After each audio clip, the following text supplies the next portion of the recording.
Hello, this is Matthew Robert Payne. This is very similar to the journey inward. This one will be called. This is going to be called the letting the heart lead you. Some of the best stories in the world, some of the finest movies in the world, are movies that tug on your heart. They can be about a poor kid who finds an invention and makes it rich. They can be like a little kid who gets an illness and it kills him, but he's really brave through the illness. They can be about a little kid who's comes across a good coach on a football team and becomes a great player. That can be a love story about a nurse nursing a soldier in a war and falling in love with him and end up marrying him. He marries the soldier she was nursing. The greatest stories in the world are stories about the heart. How someone's heart moved them. Someone's heart was moved and they did something and made room for someone else. The very best miracles in the world are heart miracles.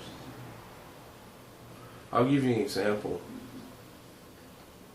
I had a person who was on my prophetic team in the last year who wrote to me. She said she's had a migraine headache for 7 years. 7 years during the day, 7 years all night while she's asleep. She's had a terrible migraine headache. Now, she was pretty good at prophesying and she was a pretty encouraging sort of person. And she said it's really hard to think, Matthew, with this migraine. It's really hard to concentrate and I'm almost out of my mind with pain and I wonder if God even loves me. Now, I don't have a lot of faith for miracles. I don't have a lot of faith for healing at the moment. In the future, I'm going to be a massive healer. I'm going to heal thousands and thousands of people. Be a very powerful and anointed healer. But at the moment, I haven't got a lot of faith for miracles. And that would be a miracle, healing her. Not only healing her, it would be a miracle.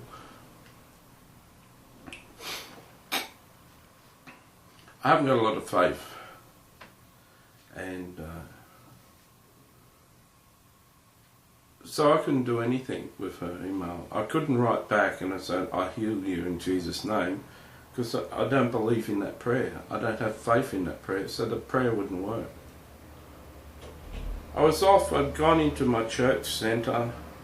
I'd spent a day in my church centre. I got off the train to do some shopping. As I was walking down the steps from the train station to enter into the suburb next to mine where the shops were, I thought about her email, I thought about that headache. I just started crying. I just started crying and crying and crying. And I said, Lord, why does the headache keep on going on?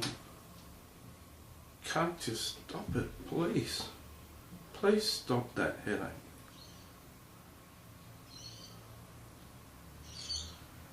My heart broke. I was broken hearted for her. My heart was moved.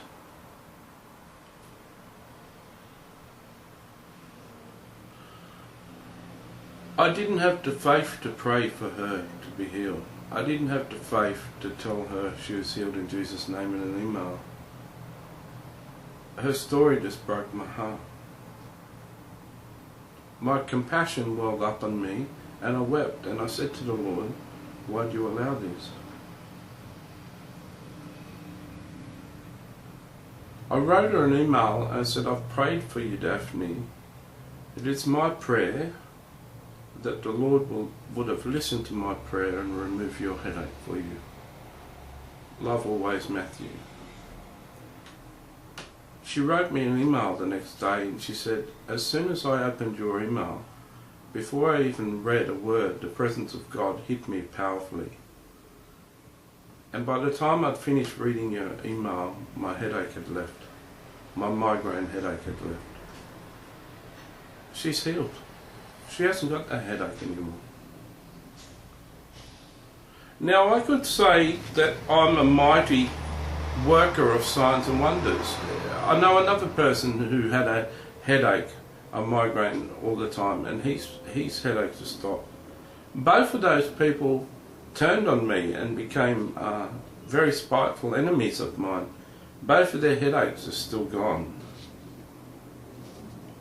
I could say I'm a mighty person in signs and wonders, but I had nothing to do with that except my heart. My heart did that. Both of them, I pleaded with the Lord to intervene. I'm reminded of the guy who was healed by the Lord, I forget which one, and disciples or someone said, who sinned? Was it him or his parents that sinned that he got this illness?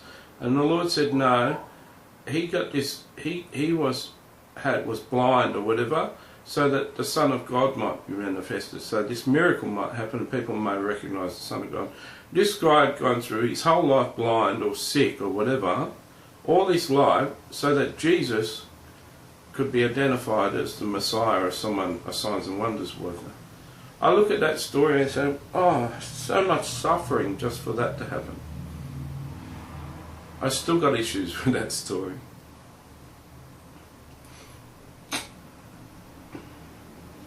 Now someone's been in a headache for 7 years, going to churches, going to meetings, having prayer, people pray for a headache, hasn't lifted for 7 years.